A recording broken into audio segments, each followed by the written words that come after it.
کہانی کی ابتدا کچھ اس طور سے ہوتی ہے کہ ہم ایڈن نامی ایک نوجوان کو اس کے حجرے میں محوی خواب پاتے ہیں کہ وہ ہڑبڑا کر اٹھ بیٹھتا ہے، اور جب وہ حیرانی کے عالم میں اپنے مکان کے دریچے سے باہر جھانکتا ہے تو اس سے انسانیت دم توڑتی نظر آتی ہے، جہاں ہر سو نفسا نفسی کا عالم ہے اور لوگ دیوانہ وار ادھر ادھر بھاگ رہے ہیں۔ ایڈن کی نظروں کے سامنے ایک ہیلی کاپٹر عمارت سے شکرا کر پاش پاش ہو جاتا ہے، اور وہ دیکھتا ہے کہ ایک معصوم بچی جسے وہ تنہا سمجھ کر مدد کے لیے پکارتا ہے، درحقیقت اس مہلک وائرس کا شکار ہو کر آدم خور بن چکی ہے جو اپنے ہی ہم جنسوں کو چیر پھاڑ رہی ہے۔ ایڈن خوف کے مارے خود کو کمرے میں مقید کر لیتا ہے جہاں اس کا ایک ہمسایہ پناہ کی خاطر آتا ہے مگر جلد ہی اس کے بدن پر کاٹے جانے کا نشان اس کی موت کا پروانہ ثابت ہوتا ہے، اور وہ بھی ان وحشیوں میں شامل ہو جاتا ہے۔ وقت کے پہیے کے ساتھ ایڈن کی تنہائی اور بے بسی بڑھتی چلی جاتی ہے، جہاں نہ بجلی کا گزر ہے اور نہ ہی خوراک کا کوئی وسیلہ میسر ہے، یہاں تک کہ وہ مایوسی کے اندھیروں میں ڈوب کر اپنی زندگی کا چراغ گل کرنے کا ارادہ کر لیتا ہے۔ لیکن اسی وقت سامنے والی عمارت کی کھڑکی میں اسے ایک دوشیزہ ایوا نظر آتی ہے جو اس کی مرتی ہوئی امیدوں کو ایک نئی زندگی بخش دیتی ہے۔ یہ دونوں معصوم جانیں اشاروں اور تحریروں کے ذریعے ایک دوسرے کا سہارا بنتی ہیں، اور ایڈن اپنی جان جوکھوں میں ڈال کر ایوا کے لیے خوراک اور پانی کا بندوبست کرتا ہے۔ اسی اثنا میں ایڈن ایک بوڑھے شخص کے چنگل میں بھی پھنس جاتا ہے جو اپنی زومبی بیوی کی بھوک مٹانے کے لیے ایڈن کو اس کا نوالا بنانا چاہتا ہے، مگر ایڈن اپنی ذہانت اور ہمت سے اس قید سے چھٹکارا پا کر ایوا کو بچانے نکل پڑتا ہے۔ کہانی کا رخ اس وقت نہایت جذباتی ہو جاتا ہے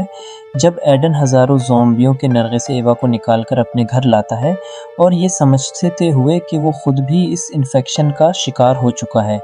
سریشیوا سے التجا کرتا ہے کہ وہ اسے ختم کر دے تاکہ وہ اسے نقصان نہ پہنچائے، مگر قدرت کو کچھ اور ہی منظور تھا، کیونکہ ایڈن کے جسم پر کسی زخم کا نشان نہیں ملتا، اور وہ دونوں اس عزم کے ساتھ ایک دوسرے کا ہاتھ تھام لیتے ہیں کہ جب تک حالات سازگار نہیں ہوتے وہ مل کر اس قیامت کا مقابلہ کریں گے، یہاں تک کہ حکومت کی جانب سے اس وبا کے علاج کی نوبت سنائی جاتی ہے، اور یوں اس خوفناک رات کا خاتمہ امید کی ایک نئی سحر پر ہوتا ہے۔ داستاں کا دوسرا رخ اس وقت نہایت پرہول ہو جاتا ہے جب ایڈن اپنے ہمسائے کے مکان میں زاد راہ کی تلاش میں نکلتا ہے، اور وہاں قدم قدم پر موت اسے اپنی آغوش میں لینے کے لیے بےتاب نظر آتی ہے۔ وہ بڑی جرات مندی سے ان وحشی درندوں کی آنکھوں میں دھول جونک کر ایوا تک رسائی حاصل کرنے کی تگ و دو کرتا ہے، اور اسی دوران اس کا پالا اس فریب خوردہ ضعیف العمر شخص سے پڑتا ہے جو عقل و خرد سے بیگانہ ہو کر اپنی ہی شریک حیات کو، جو اب ایک خونخوار ہیولا بن چکی تھی، انسانی گوشت کھلانے کی تپسیہ میں مگن تھا۔ ایڈن اس قیدی بلا سے اپنی جان بچا کر جب ایوا کے پاس پہنچتا ہے تو وہ دیکھتا ہے کہ قسمت نے اسے ایک کڑے امتحان میں ڈال دیا ہے، جہاں اسے نہ صرف اپنے وجود کو ان آدم خوروں سے محفوظ رکھنا تھا،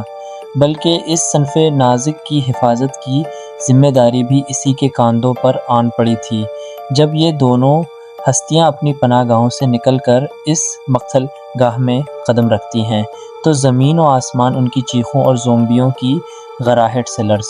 اٹھتے ہیں۔ ایک جاں گسل مارکے کے بعد جب ایڈن ایوا کو بچاتے ہوئے اپنے حجرے میں واپس لوٹتا ہے تو اس کے دل میں یہ وسوسہ پکڑ لیتا ہے کہ شاید وہ اس زہریلی وبا کا شکار ہو چکا ہے، اور اب اس کی انسانیت رخصت ہونے کو ہے۔ وہ ایوا سے دست بستہ التجا کرتا ہے کہ اس سے پہلے کہ وہ ایک درندہ بن کر اس پر حملہ آور ہو، ایوا اس فانی دنیا سے رخصت کر دے،